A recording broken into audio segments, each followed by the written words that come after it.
오늘은 우리가 출애굽기 19장 말씀을 보도록 하겠습니다.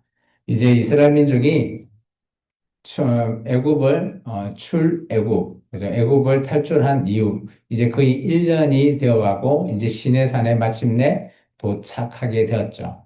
이때 이제 하나님께서 이제 이스라엘 백성과 함께 대화를 하시는 장면입니다. 우리 출애굽기 19장을 먼저 봉독한 이후에 말씀을 보도록 하겠습니다. 노원숙 전도사님께서 6절까지 봉독해 주시기 바랍니다. 세월이 되는 날 그들이 시내 광야에 이르니라. 그들이 르피즘을 떠나 시내 광야에 이르러 그 광야의 장막을 치되 이스라엘이 거기 산 앞에 장막을 치니라. 모세가 하나님 앞에 올라가니 여호와께서 산에서 그를 불러 말씀하시되 너는 이같이 야곱의 집에 말하고 이스라엘 자손들에게 말하라. 내가 애굽 사람에게 어떻게 행하였는가. 내가 어떻게 독수리 날개로 너희를 업어 내게로 인도하였음을 너희가 보았느니라. 세계가 다 내게 속하였나니 너희가 내 말을 잘 듣고 내 언약을 지키면 너희는 모든 민족 중에서 내 소유가 되겠고 너희가 내게 대하여 제사장 나라가 되며 거룩한 백성이 되리라. 너는 이 말을 이스라엘 자손에게 전할지니라. 네, 감사합니다. 계속해서 우리 신민주 청년이 12절까지 봉독합니다. 모세가 내려와서 백성의 장로들을 불러 여호와께서 자기에게 명령하신 그 모든 말씀을 그들 앞에 진술하니 백성이 일제히 응답하여 이르되 여호와께서 명령하신 대로 우리가 다 행하리이다. 모세가 백성의 말을 여호와께 전하니 여호와께서 모세에게 이르시되 내가 빽빽한 구름 가운데서 내게 임하면 내가 너와 말하는 것을 백성들이 듣게 하며 또한 너를 영영히 믿게 하려 함이니라. 모세가 백성의 말을 여호와께 아뢰었으므로 여호와께서 모세에게 이르시되 너는 백성에게로 가서 오늘과 내일 그들을 성결하게 하며 그들에게 옷을 빨게 하고 준비하게 하여 셋째 날을 기다리게 하라. 이는 셋째 날에 나 여호와가 온 백성의 목전에서 시내산에 강림할 것임이니 너는 백성을 위하여 주의 경계를 정하고 이르기를 너희는 산과 산에 오르거나 그 경계를 침범하지 말지니 산을 침범하는 자는 반드시 죽임을 당할 것이라. 감사합니다. 우리 신원주 청년이 18절까지 봉독합니다. 나에게는 손에 대지 말고 두루 주기거나 하고 스스로 죽여야 하리니 짐승이나 사람을 강물하고 살아남지 못하리라 하고 나팔을 길게 불거든 산 앞에서 이길 것이니라 하나 모세가 산에서 내려와 백성에게 이르러 백성을 성결하게 하니 그들이 자기 옷을 빨다가 모세가 백성에게 이르되 준비하여 셋째 날을 기다리고 여인을 가까이 하지 말라 하니라. 셋째 날 아침에 우리와 번개와 빽빽한 구름이 산 위에 있고 나팔 소리가 매우 크게 들리니 진중에 있는 모든 백성이 다 떨더라. 모세가 하나님을 맞으려고 백성을 거느리고 시내에서 나오매 그들이 산기슭에 서 있는데 시내산에서 연기가 자욱하니 여호와께서 불 가운데서 거기 강림하심이라. 그 연기가 옹기가며 연기같이 떠오르고 온 산이 크게 진동하며 나머지는 제가 봉독합니다. 나팔 소리가 점점 커질 때에 모세가 말한즉 하나님이 음성으로 대답하시더라. 여호와께서 시내산 곧 그 산 꼭대기에 강림하시고 모세를 그리로 부르시니 모세가 올라가매 여호와께서 모세에게 이르시되 내려가서 백성을 경고하라. 백성이 밀고 들어와 나 여호와께로부터 와서 보려고 하다가 많이 죽을까 하노라. 또 여호와께서 가까이 하는 제사장들에게 그 몸을 성결하게 하라. 나 여호와가 그들을 칠까 하노라. 모세가 여호와께 아뢰되 주께서 우리에게 명령하여 이르시기를 산 주위에 경계를 세워 산을 거룩하게 하라 하셨사온즉 백성이 시내산에 오르지 못하리이다. 여호와께서 그에게 이르시되 가라. 너는 내려가서 아론과 함께 올라오고 제사장들과 백성에게는 경계를 넘어 나 여호와께로 올라오지 못하게 하라. 내가 그들을 칠까 하노라. 모세가 백성에게 내려가서 그들에게 알리니라. 아멘. 네, 오늘은 우리가 출애굽기 19장 5절, 6절을 통해서 하나님의 소원이 어디에 있는지를 살펴볼까 합니다. 19장 5절, 6절은 크게 세 가지의 하나님의 소원이 있죠. 첫 번째는, 그죠? 내 소유, 세굴라라고 하는 소유, 그리고 제사장의 나라, 하나님과 이스라엘 백성을 이어주는, 그리고 공동체에 대표하는 모세처럼 오늘 이스라엘 민족이 이방 나라와 하나님, 여호와 하나님 간의 관계를 이어주는 제사장 나라가 되게 해달라. 그게 두 번째 소원이고요. 세 번째는 거룩한 백성이 되게 해달라라고 하는 것입니다. 이 세 가지는 하나님께서 시내산 언약을 맺기 전에 모세에게 친히 말씀하셨던 내용이죠. 사람은 누구나 마음속에 소원을 품고 살아가죠. 어린아이들을 보면 소원이 뭐야? 물어보면 저는 뭐 로봇 같은 장난감, 뭐 인형, 뭐 이런 거 얻는 게 소원이에요 라고 하기도 하고요. 우리 청년들은 뭐예요? 소원이? 뭐 미래, 꿈 이런 것을 소원하기도 하고요. 뭐가 되기를 원하는. 그리고 부모는 자녀가 행복하기를 원하는 것이 소원이기도 합니다. 그런데 오늘 본문은 우리에게 놀라운 진리를 보여주죠. 하나님께서도 소원이 있으시다라는 거죠. 우리에게만 소원이 있는 게 아니라 하나님도 그런 거죠. 전능하시고 모든 것을 다 가지신 하나님께서도 마음 깊은 곳에 간절한 바람을 품고 계시는 겁니다. 그것이 바로 그죠? 하나님의 백성을 얻고 그 백성을 세워가면서 하나님과 임재 가운데 함께 살아가는 그것을 꿈꾸는 하나님의 나라, 그것이 하나님의 소원이라는 거죠. 출애굽기 19장은 이스라엘이 시내산에 도착하는 장면이죠. 오늘 1절에 보시면 같이 한번 읽어볼까요? 이스라엘 자손이 애굽 땅을 떠난 지 3개월 되던 날 그들이 시내 광야에 이르니라. 3개월, 이게 출애굽하고 정확하게 3개월 정도 되었을 때 오늘 시내산에 도착하게 되었습니다. 그리고 나서 오늘 애굽에 노예되었던 그들이 이제 자유인이 되었잖아요. 그래서 하나님의 산 앞에 섰기 때문에 이제 하나님을 대면할 수 있다라고 생각하면 얼마나 떨리고 두렵겠습니까? 하나님을 보면 다 죽는데, 근데 하나님의 산에 와 있다? 하나님 보고 싶겠지 않겠습니까? 그래서 나중에 우리가 좀 전에 읽었지만, 모세와 아론 외에는 올라오지 말라고 뭐 이렇게 당부도 하고요. 그렇게 하기도 합니다. 오늘 하나님은 모세가 불러서 말씀하시되 오늘 이렇게 말해줘. 당신의 마음을 열어 보여주세요. 라고 했을 때 하나님이 뭐라고 얘기했어요? 너희가 내 말을 잘 듣고 내 언약을 잘 지키면 너희는 내 소유가 된다. 이게 소유라는 게 하나님의 소유가 된다라는 거예요. 이게 참 중요한 말이죠.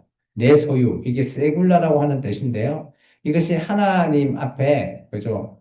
소유, 보물, 이런 가치 있는 것을 얘기하는 겁니다. 그래서 마치 부모가 자녀에게 이런 거죠. 내 사랑하는 아들아, 내 사랑하는 딸아, 뭐 이렇게 얘기하듯이 그만큼 중요하고 보물 같은 그런 의미를 담고 있습니다. 우리는 종종 하나님을 명령만 내리시는 분으로만 오해할 수도 있습니다. 그러나 출애굽기 19장에는 하나님은 단순히 우리에게 법을 지키라고 계명만 지키라고 하는 분이 아니라 오늘 그런 걸 지켜야 될 이유는 하나님과의 관계를 회복되고 관계하기를 원하기 때문에 그거대로 지켜주기를 바라는 것이죠. 하나님은 백성을 얻고 싶어 합니다. 하나님은 거룩한 백성을 세우고 싶기도 하죠. 그래서 오늘 이스라엘 백성을 택해서 오늘 그죠 뭐 출애굽을 시켜서 또 함께하고 또 시내산에서 하나님께서 직접 그죠 아주 우리 좀 전에 읽어서 보니까 막 번개, 천둥 뭐 어마어마한 그런 곳에서 하나님께서 임재가 일어났다라는 거 얘기하고 있습니다. 시내산에 이게 바로 하나님께서 하나님의 백성과 함께하겠다라고 하는 소원이죠. 생각해 보십시오. 세상을 창조하신 하나님께서 무엇이 부족할까요? 부족할 거 하나도 없습니다. 그러나 하나님의 마음에는 여전히 그죠? 그 백성에게 향해 있다라는 것이죠. 하나님은 하나님의 백성이 하나님을 알고 하나님 앞에 돌아오고 하나님을 떠나지 않기를 하나님께서 바라시는 거죠. 그리고 언제나 한결같이 나와 함께 동행하면서 하나님의 임재 안에 함께 하자라고 하는 것이 하나님의 소원이었어요. 그런 하나님의 소원이 그죠? 구약의 성경은 천년간 갑니다. 천년의 동행이죠. 근데 천년의 그 동행이 참 정말 행복하고 그죠?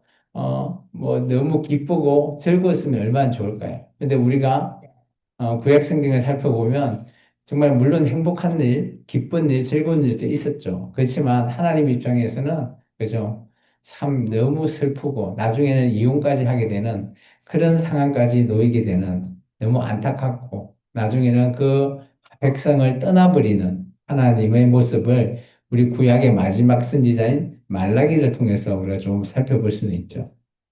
근데 하나님은 한결같이 소원이 있으시다는 거죠. 그 소원은 지금 그때 이스라엘 민족에게만 주셨을까요? 저는 그렇게 보지 않습니다. 지금 우리 교회에게도 동일하게 주시지 않았을까 여겨집니다.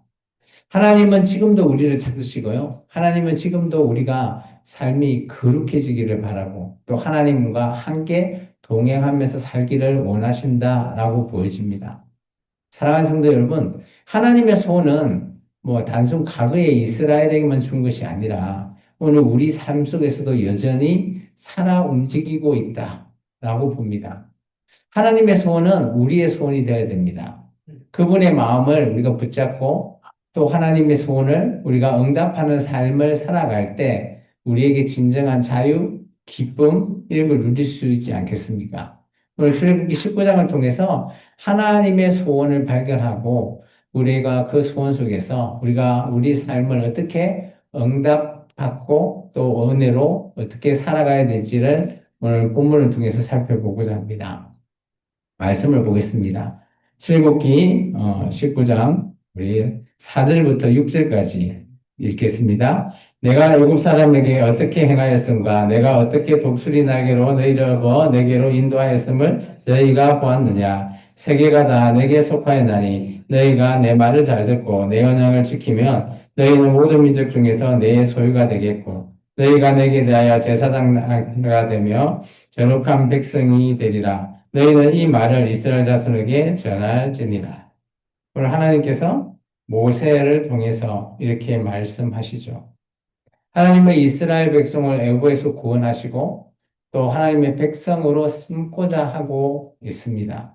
단순한 노예에서 자유인으로 해방시키고 끝난 것 이게 아니라 내 소유, 아까도 이제 했지만 내 보물과 같은 존재로 친밀한 관계를 가지기를 원하시죠.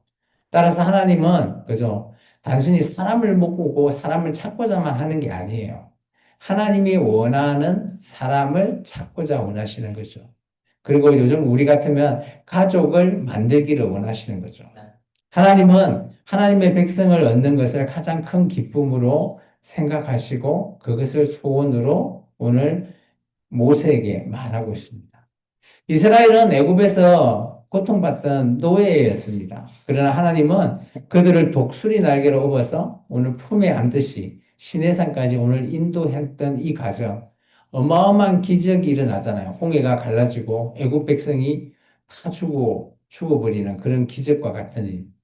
그런 부분이 하나님이 담겨 있는 이스라엘 민족을 단순히 종에서 자유인으로 바꾸기 위한 이런 것이 목적이 아니라 하나님이 그들과 함께 하기 위해서 하나님의 마음이 담겨 있는 구원이라는 겁니다. 하나님은 그 이스라엘의 백성을 정말 잃어버린 자식처럼 찾은 거죠. 그리고 다시 품고 다시 관계를 회복되기를 원했다라는 겁니다. 베드로전서 2장 9절에 베드로가 이렇게 얘기해요. 너희는 택한 족속의 왕 같은 제사장들이요 거룩한 나라요 그의 소유가 된 백성이다. 오늘 출애굽기 19장의 말을 인용한 말입니다.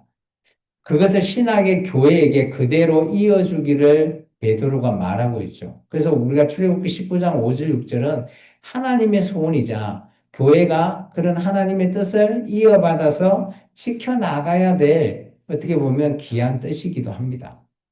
하나님은 여전히 하나님의 백성을 찾고 그들을 특별한 소유로 삼으신다는 겁니다. 예수님께서는 요한복음 10장에 이렇게 얘기하죠. 나는 선한 목자다.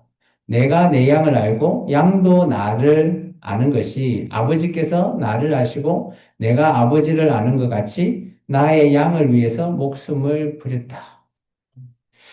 오늘 하나님의 소원은 단순히 백성 한 명 한 명을 얻는 게 아니라 오늘 그 한 명 한 명의 그죠 목숨까지도 내어주셔서 예수님을 통해서 사랑을 완성시켰다라는 겁니다.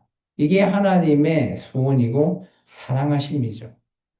사랑하는 성도 여러분, 하나님의 소원은 지금도 동일합니다. 변하지 않죠.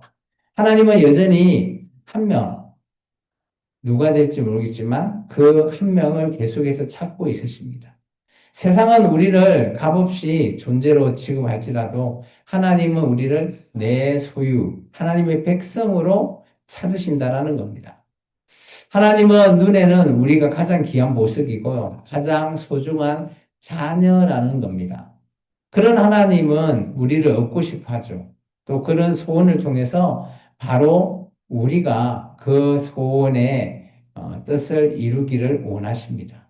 그러므로 우리의 삶이 하나님의 소원에 응답하는 그런 삶이 되어야 되지 않겠습니까? 이번 사순절 기간에도 우리가 그런 하나님을 묵상하고 하나님의 뜻이 어디에 있는지, 하나님의 소원이 나의 소원과 닮아 있는지, 아니면 내 소원이 다르다면 나를 포기하고 하나님의 소원으로 내가 바뀌고 있는지를 살펴보시기 바랍니다. 두 번째는 오늘 출애굽기 19장 10절과 11절입니다. 같이 한번 읽어볼까요? 여호와께서 모세에게 이르시되 너는 백성에게로 가서 오늘과 내일 그들을 성결하게 하며 그들에게 옷을 빨게 하며 준비하게 하여 셋째 날을 기다리게 하라. 이는 셋째 날에 나 여호와와 온 백성의 목전에서 시내산에 강림할 것임이니라. 오늘 하나님께서 직접 하나님의 백성 앞에 나타나시겠다라는 거예요. 전제 조건이 있습니다. 뭐예요? 옷을 빨아라는 거예요. 이게 뭡니까? 바로 성결입니다. 성결. 하나님은 이스라엘을 단순히 모으지 않았다고 얘기하죠. 하나님의 백성으로 성결하기를 준비하라라고 말합니다. 그리고 단순한 외적이거나 옷만 빨고 몸만 깨끗이 씻는 게 성결이 아니라요. 정결이 아니라 하나님을 만나기 위한 모습, 겉모습도 마찬가지지만 우리 안에 있는 마음, 또 우리의 삶, 우리의 생각 또한 하나님 앞에 초점을 맞춰라라고 하는 겁니다. 하나님은 하나님의 백성을 아무렇게 만나고자 하진 않죠. 왜냐? 하나님은 거룩하게 분이시기 때문에 오늘 우리를 거룩하게 사용하시겠다. 그래서 거룩한 장소, 오늘 이스라엘 백족의 시내산에서 만나기를 원하십니다. 지금 우리는 어디입니까? 바로 교회죠. 교회에서 하나님이 우리를 만나기를 원하시는 거예요. 거룩은 부담이 아니라 하나님의 초대죠. 하나님이 내 앞에 서라. 하나님 앞에 선다. 이게 파님이라고 하는 단어인데요. 앞에 선다. 이게 참 좋은 단어가 될 때는, 그죠? 그 부부 간의 관계를 파님이랑 관계라고 해요. 이게 부부가 좋을 때는 서로 사랑스럽고 좋죠. 근데 부부가 서로 안 좋으면 원수지간이 되는 겁니다. 오늘 우리가 하나님 앞에 서는 것도 마찬가지죠. 우리가 하나님 앞에 선다라고 하는 것은 물론 하나님이 우리를 준비시키고 성계시키지만 우리의 마음과 하나님의 그 마음을 함께 하자라고 하는 의미입니다. 하나님께서는 마치 신랑 신부를 맞이하면서 오늘 그죠 아름답게 꾸며서 함께 마치 결혼식 하듯이 그래서 우리가 이제 출애굽기를 결혼식으로 보통 제가 묘사를 하죠. 하나님은 하나님의 백성을 거룩하게 해서 마치 결혼식장에 들어가는 그래서 결혼식을 하는 그런 모습으로 함께 만나자라고 하는 겁니다. 성경에서는 이렇게 얘기하죠. 레위기 11장에 보면 그죠? 성결에 대해서 이렇게 얘기합니다. 내가 거룩하니 너희도 거룩할지니라. 레위기의 말씀은 출애굽기 19장 말씀과 동일한 맥락입니다. 하나님의 율법을 지키고 마음이 하나님의 초점이 있는 것이 바로 거룩이죠. 하나님의 성품을 닮아가는 그 거룩한 백성, 그 백성으로 서는 것이 하나님이 거룩하기 때문에 우리도 그렇게 거룩해야 된다라고 말하고 있습니다. 바울은 로마서 12장에 이렇게 얘기하죠. 그러므로 형제들아 내가 하나님의 모든 자비하심으로 너희를 권하노니 너희 몸을 하나님이 기뻐하시는 거룩한 산제물로 드리라. 이것이 너희가 드릴 영적 예배다라는 겁니다.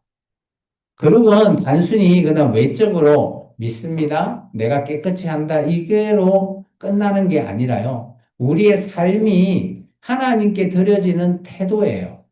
내 삶과 하나님의 만남, 관계 회복이 우리의 삶을 통해서 매일매일 하나님께 드리는 그죠? 우리의 산제물로 하나님께 드려지는 거룩한 그런 산제사의 모습을 얘기하고 있죠. 그게 영적 예배라고 말하고 있습니다. 오늘 또 세상은, 그죠? 우리를 거룩하게 살기를 원하지 않죠. 그냥 편안하게 하라라고 하지만 하나님은 그렇게 우리를 원하지 않습니다. 우리는 세상과 구별돼야 되고요. 하나님께서 원하시는 하나님의 뜻대로 우리가 살아가기를 원하는 그것이 바로 거룩입니다.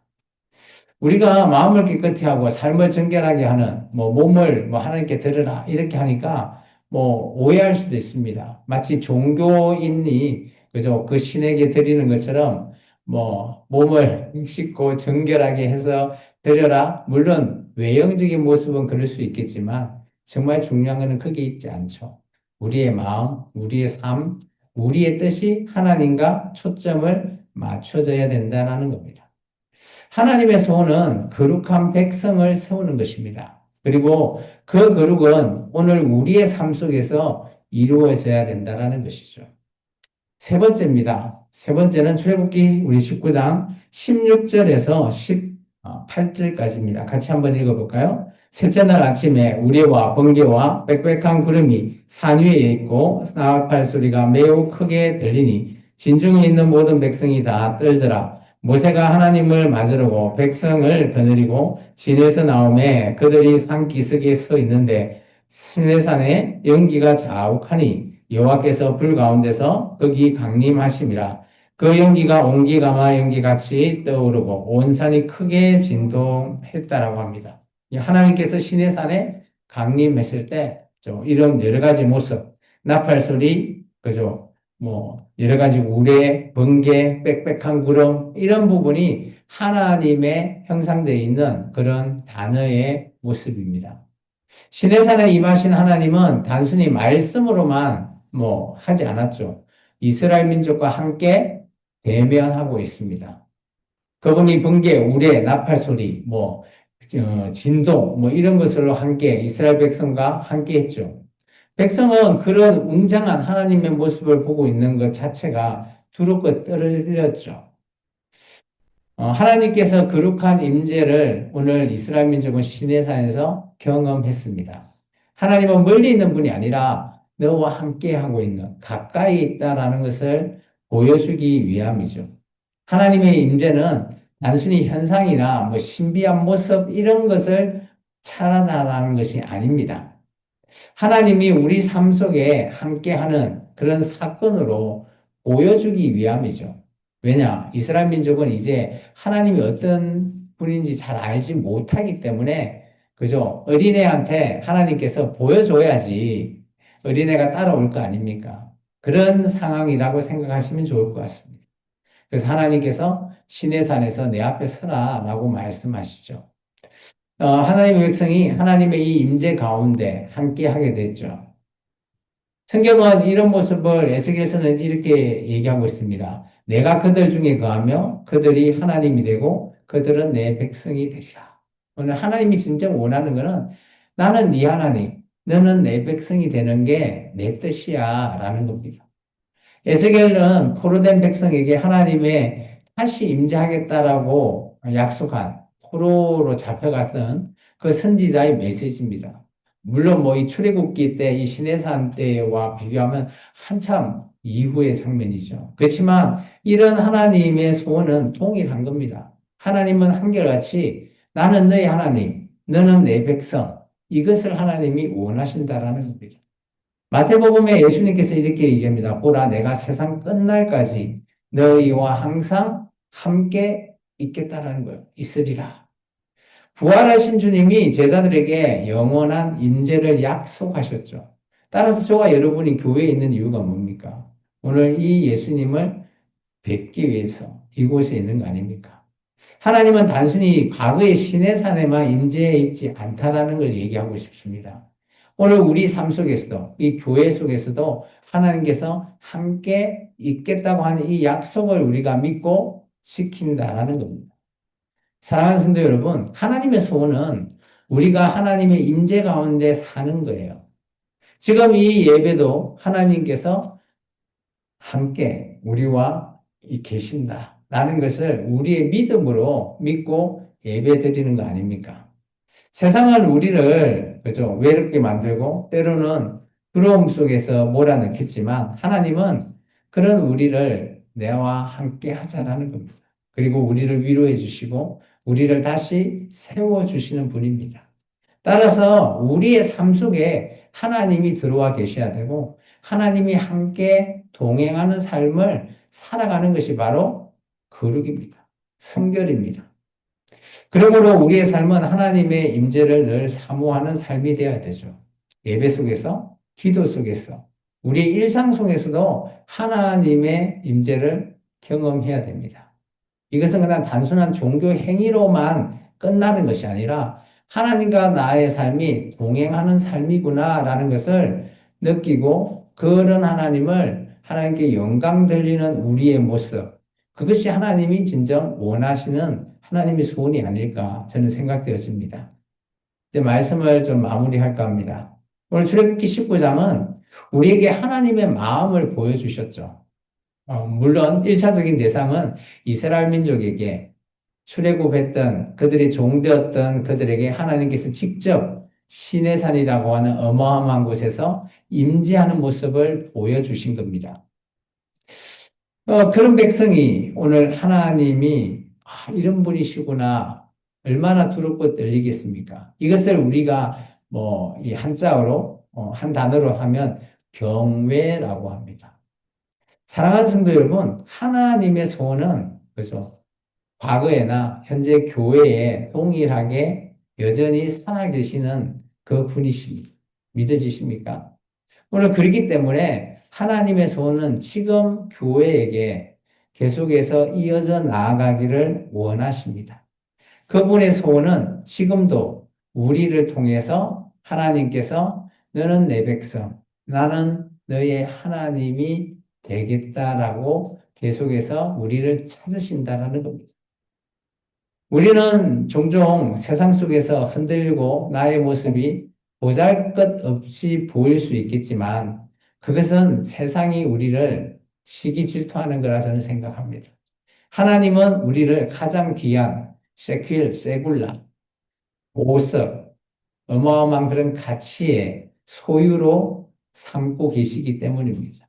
우리 한 명 한 명은 내가 보기에 나는 특출나지 않다라고 하지만 하나님은 우리 한 명 한 명을 너는 내 소유, 내 보석이다라고 하면서 우리와 함께 하기를 원하신다고 하는 것입니다. 따라서 오늘 우리는 하나님의 소원에 응답하는 삶을 살아야 되지 않겠습니까? 이 사순절기가 우리가 하나님의 음성을 듣고 또한 하나님 앞에 말씀을 통해서 하나님이 이런 분이시라는 것을 조금 더 알아갔으면 좋겠습니다. 또한 하나님이 우리를 찾으실 때 주님 내가 여기 있습니다 라고 고백하고 또 주님께서 주님 앞에 우리의 삶을 매일매일 정말 거룩한 산제사의 제물을 드리는 그런 나의 삶을 주님과 함께 하고자 공유하고자 하는 그런 삶을 살아야 되지 않겠습니까? 그럴 때 하나님께서 우리와 동행하는 그런 삶을 통해서 오늘 우리를 이끌어 주실 거라 믿습니다. 우리의 삶 속에서 하나님의 소원, 또 하나님의 그 응답이 이루어질 줄 믿습니다. 오늘 우리가 세상 속에 빛과 소금으로 살아갈 때 그런 모든 것들이 이어집니다. 하나님의 소원은 하나님의 소유, 제사장의 나라, 그리고 거룩한 백성으로 내가 세상 속에서 빛과 소금으로 살아내는 것입니다. 그게 하나님의 소원이고 교회에게 주신 사명이라고 저는 생각합니다. 그래서 오늘 이 말씀을 통해서 하나님의 소원을 이루어 나가는 저와 여러분의 삶이 되기를 주의 이름으로 축원합니다. 기도하겠습니다. 주님 감사합니다.